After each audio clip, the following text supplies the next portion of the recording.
మీ మీ మీదున్న గౌరవంతో సీనియర్ శాసనసభ్యులు కాబట్టి క్లారిఫికేషన్ అడుగుతారని మీకు మైక్ ఇచ్చిన నేను.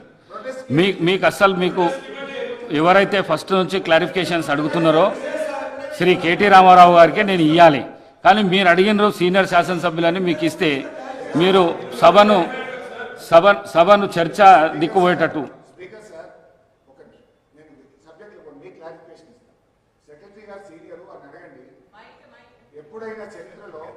ప్రతిపక్షానికి గవర్నర్ ప్రసంగం మీద ఎప్పుడు ఇద్దరు సభ్యులకు అవకాశం ఇచ్చింది ఈ సభ యొక్క సాంప్రదాయం ఉంది.